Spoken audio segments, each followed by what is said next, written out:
Yo soy Ricardo de la Fuente, colaboro en Proyecta y en esta ocasión te traemos el webinar Análisis e Interpretación de los Estudios Clínicos. Por supuesto, estamos abiertos a cualquier comentario u observación para poder aclarar todos los puntos que queden débiles y, si te comunicas con nosotros, será un placer atenderte. Bien, durante este webinar tendremos los siguientes objetivos. El primero, comprenderás la importancia del médico farmacéutico y su relación con el registro sanitario y acciones comerciales. Interiorizarás las diversas fases de los estudios clínicos de acuerdo a la fase correspondiente del registro y comercialización en que se encuentren los medicamentos. Cuestionarás los estudios clínicos de acuerdo a la estructura de su publicación en una revista médica e incluso, por supuesto, serás capaz de analizarlos no nada más desde el punto de vista de estadísticos, sino también de los resultados y de las consecuencias clínicas que se reflejan en el estudio clínico. Todo esto nos llevará al último punto de revisar la validez interna y externa de los estudios. Hay tres fases básicas de estudios clínicos. La primera es la farmacología clínica, en la cual se determinan los principales parámetros farmacológicos, incluyendo vida media, efectos secundarios, efectos terapéuticos, etcétera, etcétera. Esta es la primera fase.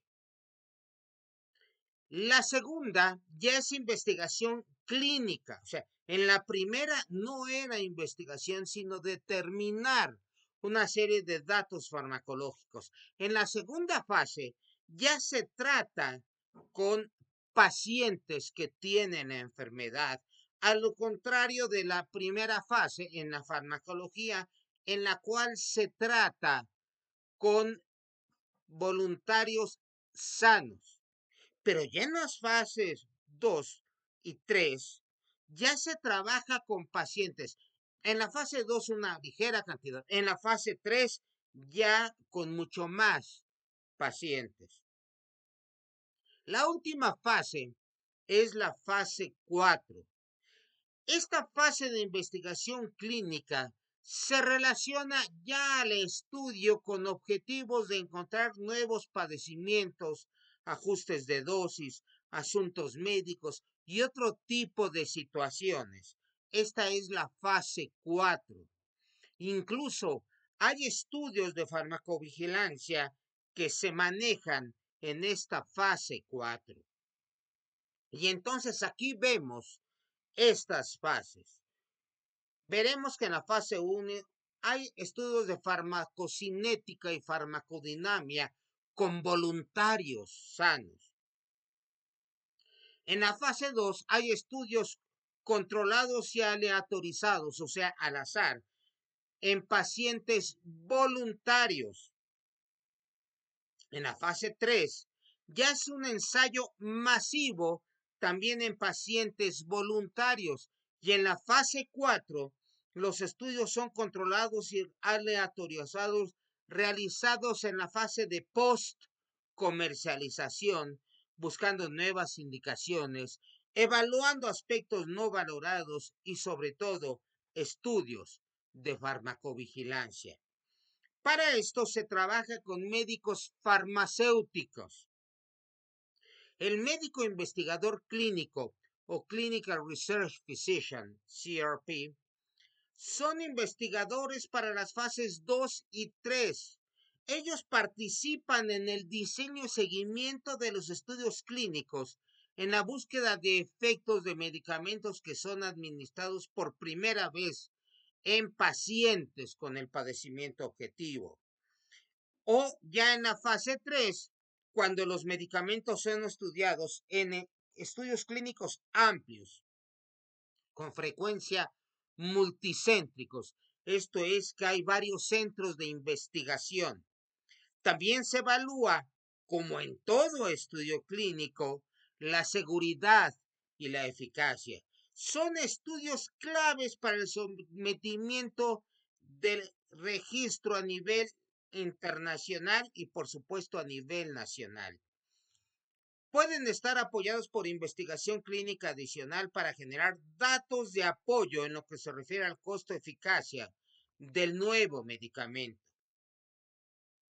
El médico investigador clínico trabaja con gerentes de proyecto, con asociados de investigación clínica, con personal de operaciones médicas, que no necesariamente son médicos, también pueden ser personal paramédico y de otro tipo, personal de regulación sanitaria, estadígrafos. Es evidente que un estudio clínico requiere un elevado nivel de estadística. Para eso se contratan estadígrafos y básicamente sobre estadística se tienen que conocer algunos conceptos para poder interpretar los estudios. Y por último, expertos en farmacoeconomía. El médico investigador es responsable de asegurar los objetivos y la ética de los proyectos de investigación clínicos. A lo largo del tiempo ha habido muchos problemas en cuanto a la ética en la investigación, por lo que este punto se vuelve relevante. También contacta y discute con líderes de opinión, investigadores potenciales y ponentes. Interactúa con los comités de ética y de seguridad y establece programas de seguimiento de seguridad y farmacovigilancia. De hecho, no puede haber ningún estudio clínico o incluso estudios de equivalencia en el cual la farmacovigilancia no tenga un aspecto fundamental en el que se deben reportar todos los efectos secundarios que aparezcan. En el diseño de estudios clínicos hay aspectos clave. Uno, para la empresa la relación con aspectos comerciales es importantísima. También relación con los CRO o Clinical Research Organization, que requiere un trato directo con los médicos investigadores. Hay que pensar en el prestigio del investigador y del hospital. Tener claramente la validez estadística del estudio y los estudios clínicos también sirven para desarrollar ponentes. O sea, no es nada más ciencia. También se incluyen los aspectos comerciales. Si estamos haciendo un estudio para registrar un producto, por supuesto que vamos a buscar aprovecharlo en el aspecto mercadológico, pero siempre pensando en los aspectos éticos. Durante el estudio clínico, lo primero es que hay que presentar el proyecto ante el comité del hospital. Hay que registrarlo ante COFEPRIS. Ya no se hacen estudios que no se registran ante la autoridad sanitaria. Otro punto es la publicación del estudio. Antes, no todos los estudios se publicaban. Ahora, tanto las autoridades como los investigadores buscan la publicación del estudio. Hay que seleccionar una CRO, tener un fundamento de relación con los CROs. Ojo, estamos hablando de una relación comercial a largo plazo. Por eso es tan importante seguir los fundamentos éticos. Hay que tener un equilibrio entre la empresa contratante y el CRO. Hay que clarificar presupuestos, metodología y el calendario que se debe manejar, mencionado como timetable. Un aspecto fundamental es control del presupuesto. Este básicamente está definido desde el inicio, incluyendo salarios de los investigadores, también alguna paga para los participantes voluntarios Y además para todos los involucrados como los estadígrafos, por ejemplo, e incluso el costo de publicación en la revista médica. Esto implica un gasto no necesariamente pequeño, de hecho es lo contrario, implica gastos importantes. Los estudios de bioequivalencia, primero que nada aclarémoslo, no son estudios clínicos porque tratan nada más con voluntarios sanos. No, está, no se está viendo el efecto clínico en algún padecimiento. Lo que sí, durante estos objetivos hay que establecer el objetivo del estudio, que es básicamente comparar la bioequivalencia de un producto genérico contra el innovador. Hay que determinar, que este es uno de los aspectos clave, la vía de aplicación, que es la normal que tiene el producto, pero el truco es cómo medir la concentración del principio activo de acuerdo a su vía de eliminación o a su concentración en sangre. Por ejemplo, lo típico es medir la concentración en sangre, pero hay productos que, por ejemplo, pueden excretarse en leche materna, hay que medirlo, o en orina, o incluso en heces fecales. Todo esto nos lleva a pensar en elegir un tercero autorizado que tenga las características, habilidades y estructura para poderlo trabajar, lo cual implica, por supuesto, una relación personal entre médicos y ejecutivos del tercer autorizado, que a veces son relaciones muy duras. Por ejemplo, si el producto no alcanza la concentración requerida, recordemos que para que un producto sea bioequivalente, debe alcanzar entre un 80 y 120% de la concentración que alcanza el innovador. No siempre se alcanza. Y entonces viene el problema porque ya se corrió el estudio de bioequivalencia y hay que pagarlo, ¿sí? Otro de los aspectos que hay que conservar es que se recomienda comprar el material en un solo lote. ¿Por qué? Para reducir la posible variación, en este caso en el medicamento de referencia. Al principio se hacían estudios de bioequivalencia con productos muy antiguos y no resultó raro tener que demostrar que el que variaba era el medicamento innovador y no el producto genérico. Para disminuir esa variación, se busca comprar el material innovador en un solo lote. En cuanto al material que tú pones, que tú das para que se realice la bioequivalencia, tú lo fabricas y también se recomienda que se haga en un solo lote, siempre disminuyendo así la variación en la concentración. Aquí se busca la bioequivalencia, no la eficacia. Los terceros autorizados en bioequivalencia manejan una cartera de candidatos, no son pacientes, para los estudios.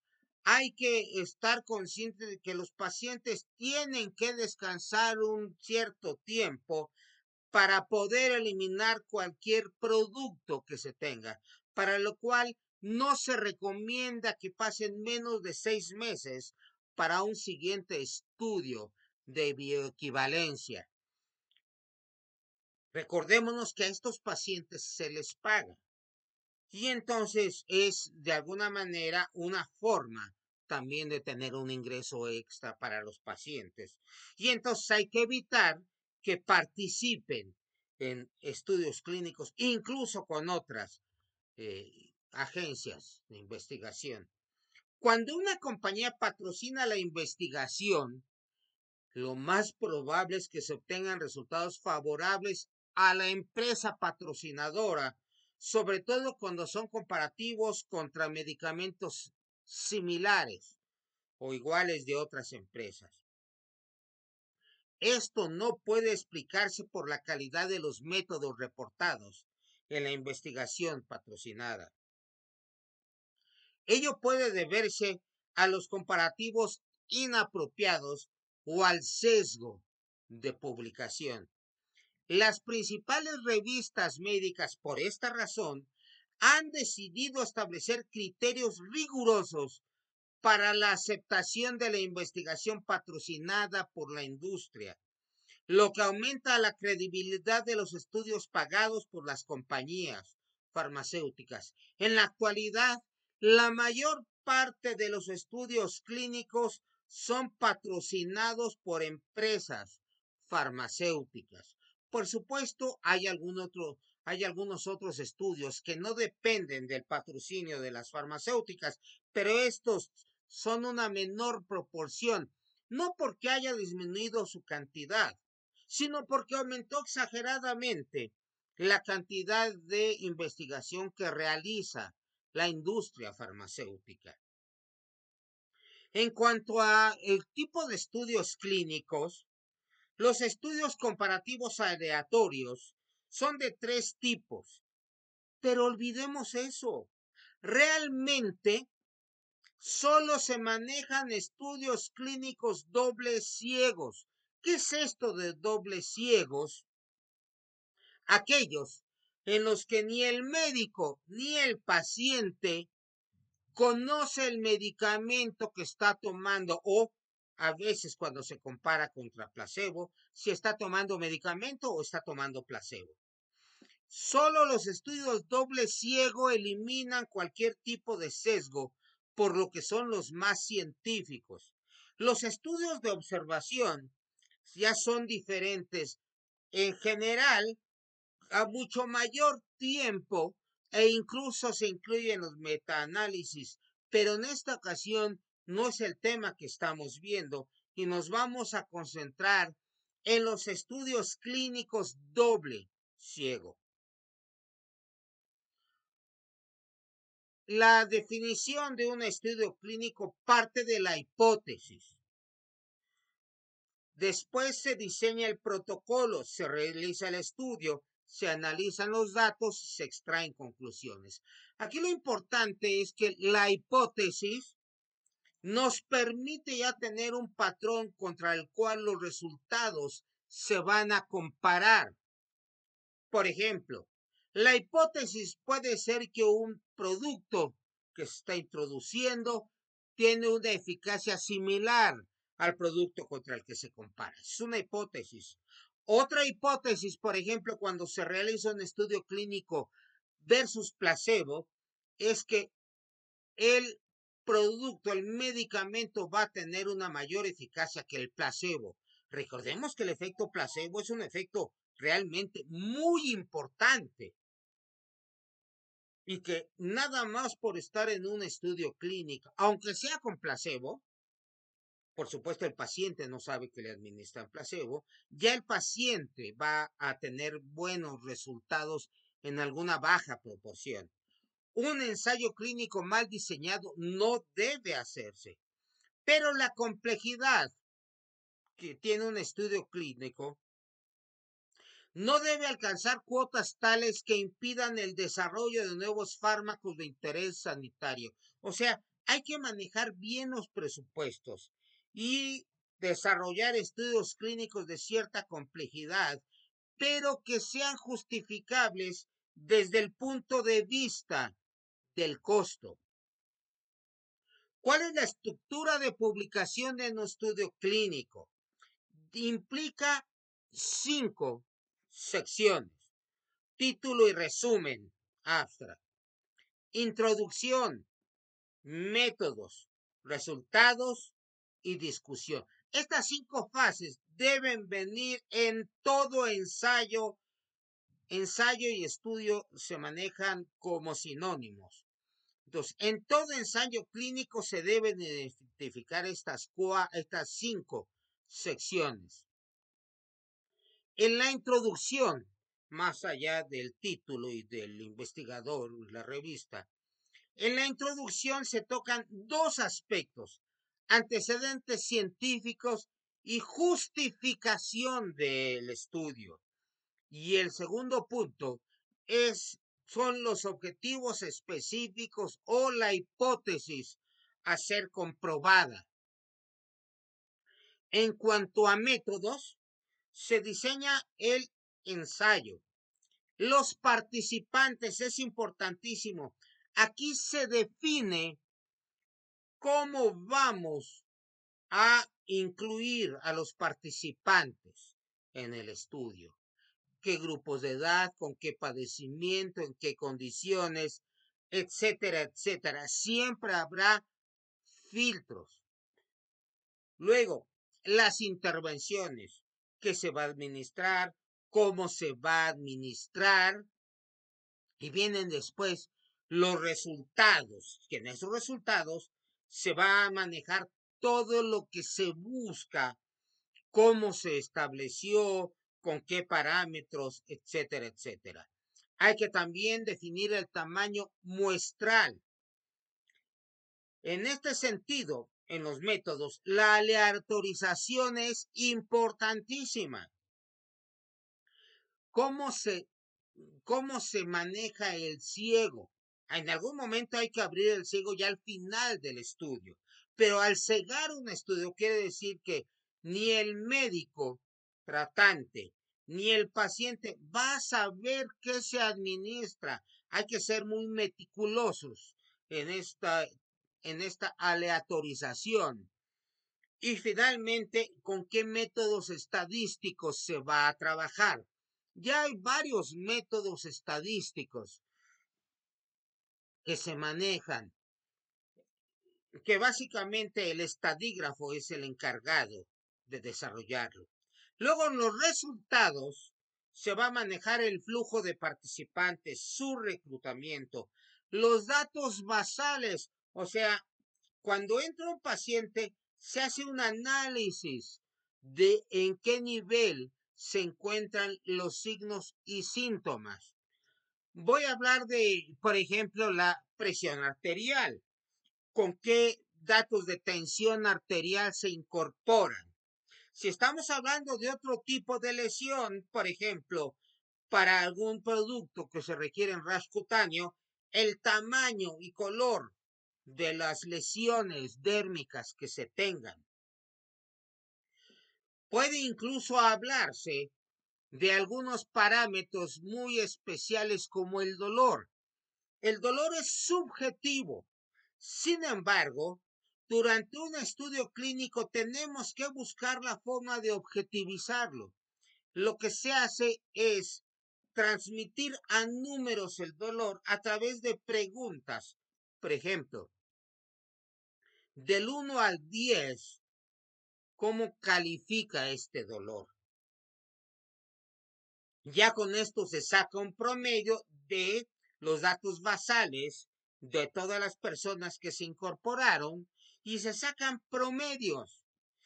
Con el tiempo, con el tratamiento, al presentarse una mejora, se vuelve a hacer la pregunta en diferentes estadios y se va a encontrar que ese número que refleja el dolor básicamente disminuye.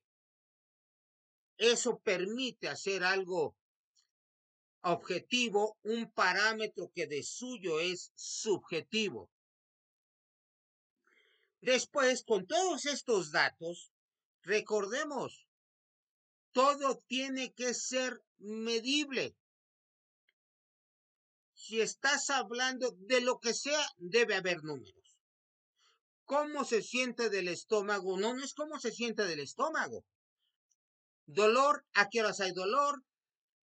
¿Cómo clasifica la intensidad del dolor? Se pone en números. ¿Sí? Eso lo hacen todos los ensayos clínicos. Muchos de ellos sí tienen situaciones medibles, por ejemplo, cuando se relacionan con signos como la tensión arterial, el tamaño de una articulación inflamada, hay promedios en el grosor. Todos estos números analizados se reflejan en los resultados y la estimación de las conclusiones. Hay análisis secundarios que se derivan, por supuesto, del cruce de la información. Y por último, los daños que puede haber, los efectos secundarios y todas las situaciones que deben darse en seguimiento en un estudio clínico.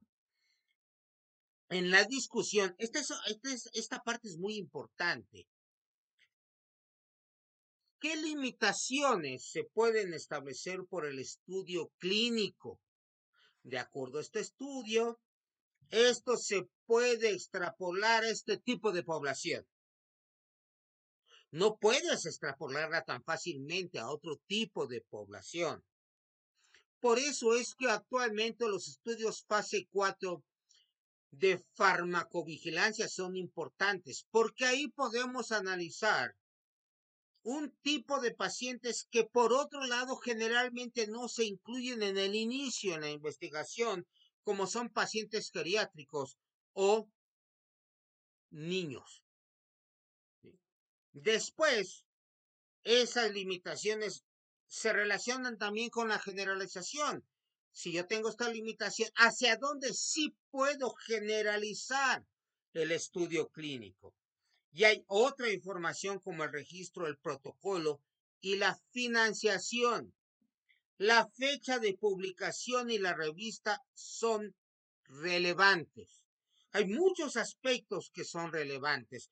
Por eso es importante que el médico marketing, el gerente de mercadotecnia e incluso capacitación y representantes puedan dominar un estudio que se va a presentar ante un médico. Hace ya varios años había una empresa que decía muy orgullosa: mi empresa es la única que maneja estudios de bioequivalencia. Ah, caramba, qué interesante. Cuando los estudios de bioequivalencia han sido la condición para obtener el registro como genérico.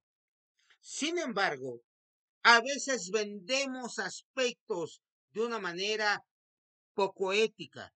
No era del único, porque todos los laboratorios los tienen que realizar.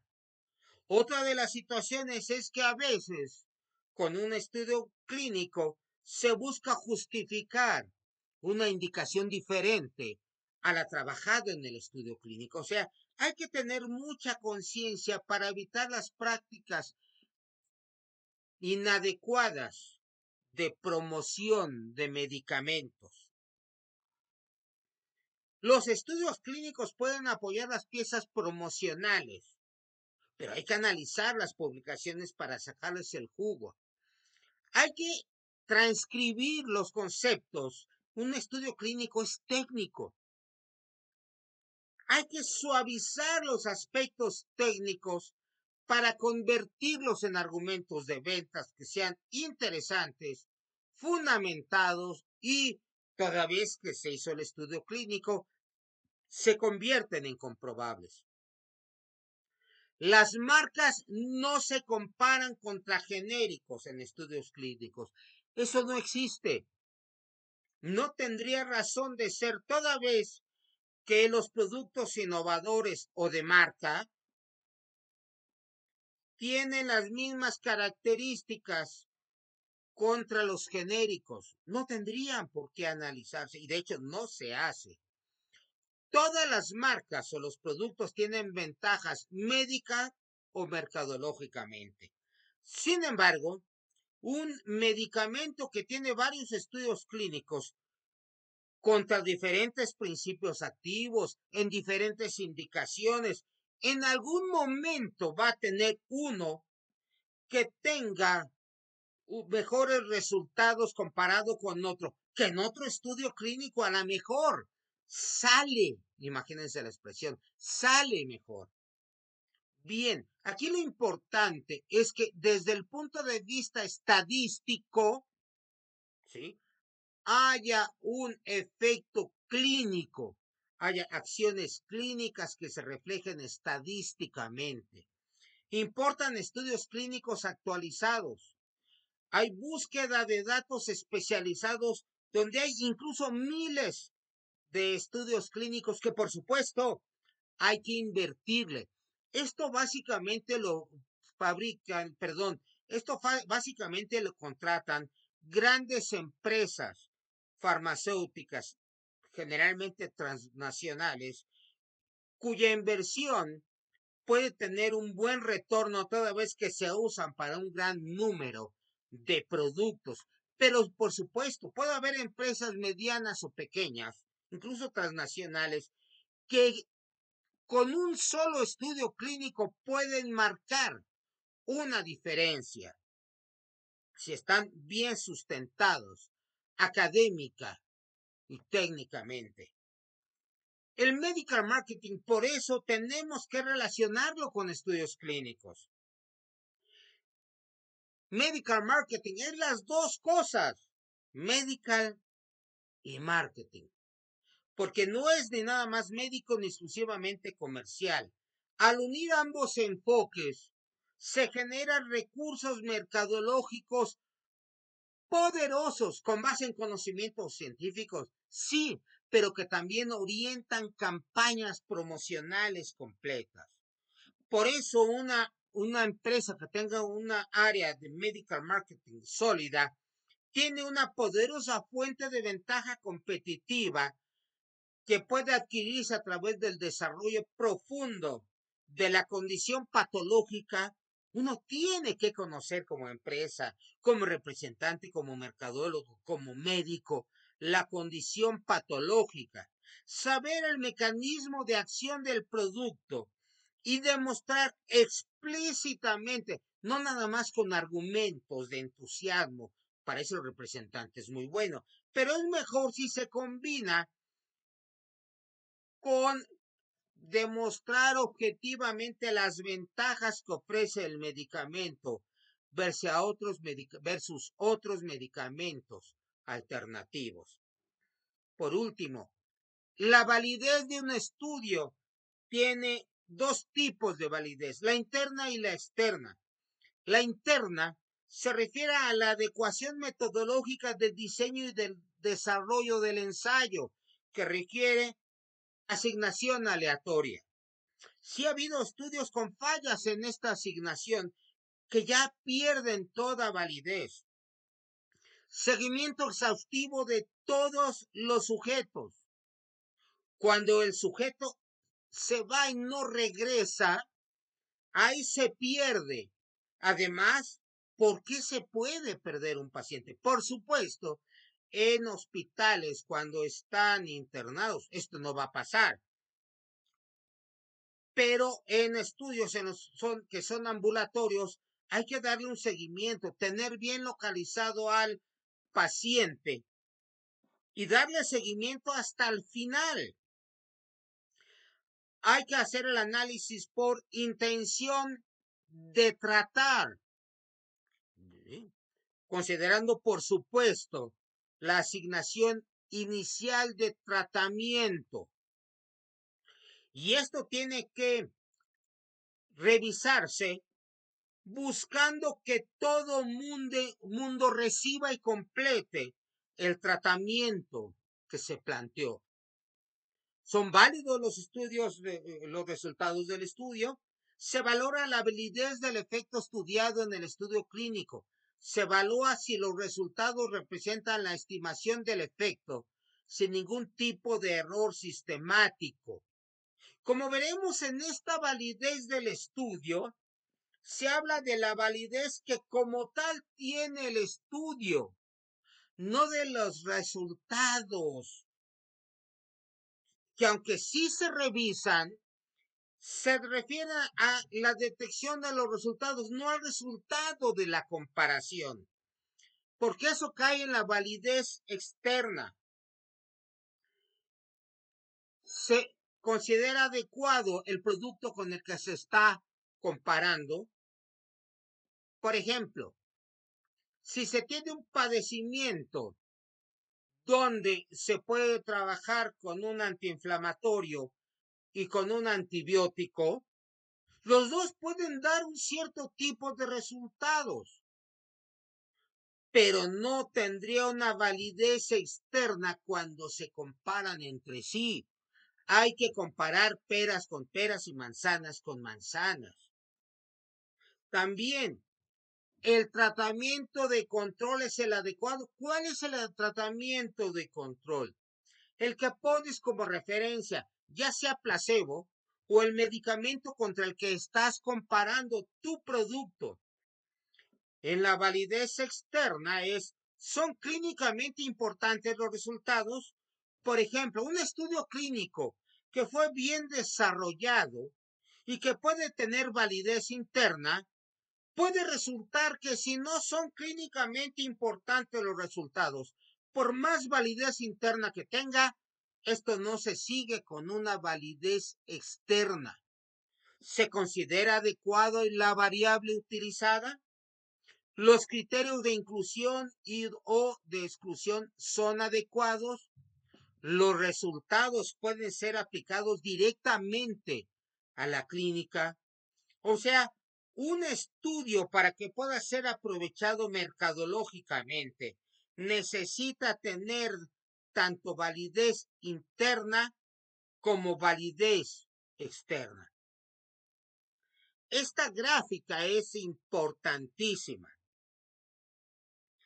Aquí estamos hablando, aquí siempre será la hipótesis que tenemos. La relevancia clínica viene dada a la derecha donde se ven mejores resultados. A la izquierda los resultados son menores que los que aparecen a la derecha.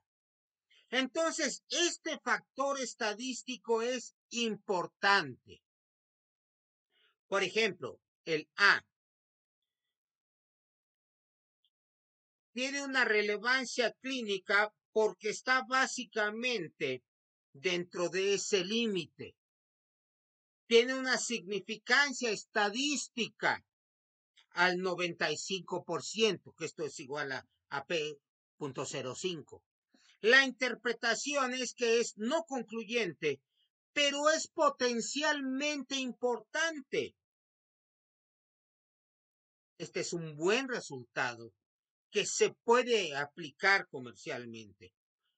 El B, este es todavía mejor, porque la diferencia observada contra la línea base de la hipótesis de esta línea es del 25 al 35%, en promedio 30%, que está muy bien dentro de lo que es el índice de confianza. Esto hace que sea importante. Pero vayamos al C. En el C vemos que la diferencia es solamente de un 10%. Esto ya es muy bajo. La interpretación es que es no importante. Lo mismo que el D, en el cual incluso parte de los resultados van a la izquierda de lo que es la hipótesis. Entonces, como veremos, aquí en esta lámina se ve claramente que los tres medicamentos A, B y E, que los tres estudios A, B y E, reflejan una mejoría. Y aunque el E tiene una diferencia grande del 25%, es no concluyente, pero es potencialmente importante. Hay que tener esta fineza para analizar la relevancia clínica que aparece en nuestro estudio clínico. Y aquí están los que habíamos visto, algunos que son superiores estadísticamente, el otro que tiene superioridad clínica, otro que es equivalente y otros que son incluso de inferioridad clínica o inferior estadísticamente. ¿Sí? Entonces, la lectura crítica de un estudio clínico Da elementos a todas las áreas, médica, mercadológica, de capacitación y de ventas, para poder hablar de aspectos como el posicionamiento, el basic claim que generalmente surge después del estudio clínico y que seguramente será motivo de otro webinar en el futuro. ¿Hay algún aspecto que te haya quedado al aire o que necesites fortalecer? No dudes en comunicárnoslo a nuestras redes sociales, donde siempre será un placer poder no nada más escuchar tus comentarios, sino interactuar, porque la idea de Proyecta es que se imparte capacitación que se aplica, capacitación que va más allá de lo técnico. Y en este caso incluso hablamos con frecuencia de emociones, porque un buen estudio clínico puede manejar aspectos comerciales desde un enfoque incluso afectivo, pero también el representante que está promoviendo un medicamento con base en un estudio clínico debe tener ese interés, ese gusto, esa pasión para que pueda aprovechar al máximo no solo el estudio clínico, sino su vocación de servicio al médico, entendiendo que ya en la actualidad, así productos que sean muy superiores al otro, no, pero sí podemos encontrar, por supuesto, una serie de argumentos adicionales a los del estudio clínico. Mantente en contacto con nosotros. Será un verdadero placer oír, escuchar, leer tus comentarios y seguir en contacto contigo.